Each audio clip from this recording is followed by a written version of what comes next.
To nation theory, Munir की क्या मजबूरी।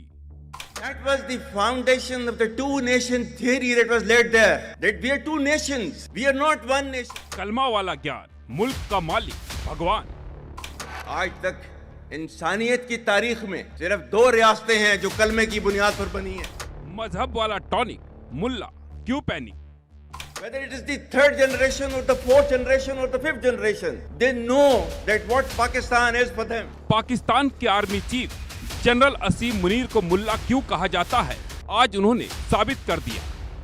एक देश का आर्मी चीफ मजहब का टॉनिक दे रहा है, कलमा वाला ज्ञान दे रहा है, टू नेशन थ्योरी को सही बता रहा है, और ये सब तब हो रहा है जब पाकिस्तान जल रहा है, सुलग रहा है।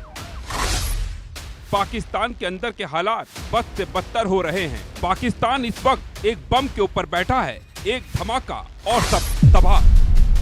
पाकिस्तान में भुखमरी, बेरोजगारी, महंगाई तो पहले से थी, उस पर बलूच और टीटीपी लड़ाकों के हमलों ने इस देश को और थर्रा दिया है। उधर पीओके से लगातार आजादी की आवाज उठ रही है, लेकिन इस देश का आर्मी चीफ अपनी जनता को मजहब का चूरन चटा रहा है, कलमा पर उपदेश दे रहा है। लेकिन मुल्ला मुनीर ये सब ऐसे ही नहीं कर रहे, इसके पीछे है उनका डर, भय। क्या है वो डर, वो भय, इंडिया न्यूज आज आपको बताएगा। पहले सुनिए मुल्ला मुनीर क्या कह रहे हैं।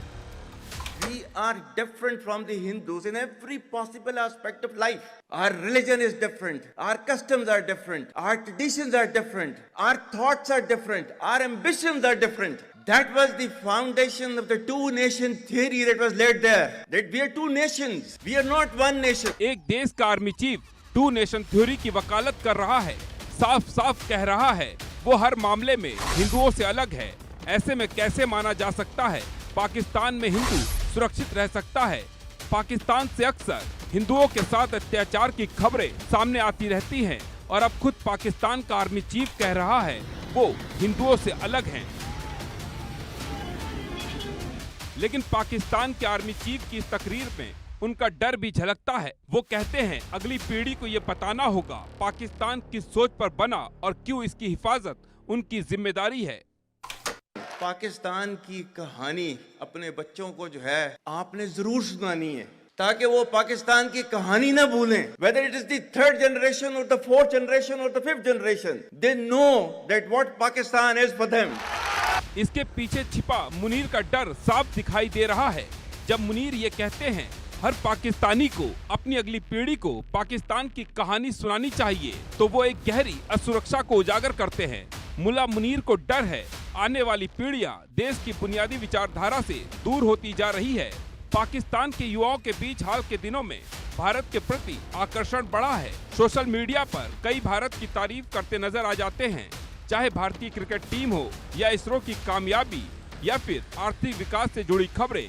पाकिस्तान की आवाम जिस तरह से इन मुद्दों को सोशल मीडिया पर उठाती है और भारत की तारीफ करती है, उससे असीम मुनीर का ये डर लाजमी भी दिखता है। ओवरसीज पाकिस्तानियों के पहले सालाना सम्मेलन को संबोधित करते हुए पाकिस्तानी सेना प्रमुख ने पाकिस्तान की तुलना मदीना से करते हुए कहा उनका देश भी कलमे की बुनियाद पर बना है।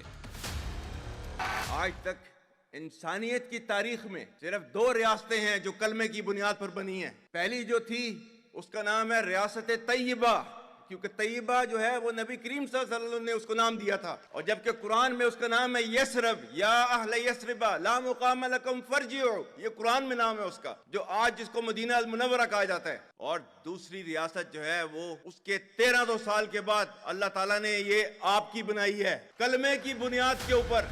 इस बयान में मुनीर का दूसरा डर झलकता है। मुनीर के इस तरफ पाकिस्तान की स्थापना को कलमे की बुनियाद और मुस्लिमों के पवित्र शहर मदीना से जोड़ना अपने देश के अस्तित्व को धार्मिक वैधता देने की कोशिश करने के रूप में देखा जा सकता है, खासकर तब जब देश आर्थिक संकट और अलगाववादी आंदोलनों से जूझ रहा है।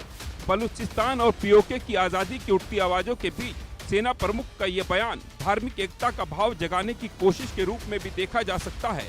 इसको इस तरह भी समझा जा सकता है पाक सेना बलूच और टीटीपी लड़ाकों का कुछ कर नहीं पा रही, अपनी जनता से एकजुट रहने की उम्मीद कर रही है।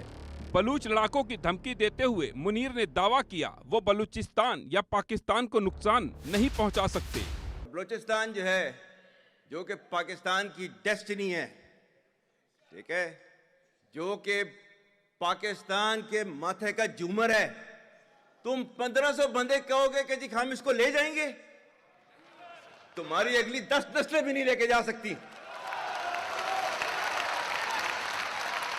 Inshallah, you will see that we will beat the hell of these terrorists very soon. Balochistan, you think this 1500 people belonging to BLA and BLF and BRA, etc., can take away Balochistan from us? Balochistan Pakistan से आजादी के लिए संघर्ष कर रहा है। बलूचिस्तान के लोग आजादी के लिए जंग लड़ रहे हैं। हजारों बलूच सड़कों पर हैं। महिलाएं और बच्चे भी पाकिस्तान के खिलाफ आजादी की इस लड़ाई में मर्दों के बराबर शरीक हो रही हैं। लेकिन पाकिस्तान के आर्मी चीफ का कहना है सिर्फ 1500 लोग बलूचिस्तान को पाकिस्तान से नहीं छीन सकते। अब जनरल असीम मुनीर के बयान की लोग 1970 में तत्कालीन पाकिस्तान के आर्मी चीफ याह्या खान से तुलना कर रहे हैं, जिसमें याह्या खान ने दावा किया था पूर्वी पाकिस्तान जो अब बांग्लादेश है उसके लोग पाकिस्तान से अलग नहीं होना चाहते। ये सिर्फ अफवाह है। बाद में नतीजा क्या हुआ ये दुनिया जानती है। Separatism? I do not believe that people of East Pakistan want to separate from West Pakistan. They are the majority people of Pakistan. How should a majority separate from a minority? If you hear these notes, if you hear these rumblings, let me assure you, this is not the real voice of my people. कुल मिलाकर मुनीर अपने देश को, देश के लोगों को धोखे में रख रहे हैं, उन्हें मुल्क की असली सच्चाई से महरूम रख रहे हैं। लेकिन मुनीर भूल रहे हैं सच को दबाया जा सकता है, छिपाया नहीं। जिस दिन सच पाकिस्तान की आवाम के सामने आएगा उस दिन इस मुल्क को टूटने से कोई नहीं बचा पाएगा। Bureau report, India news.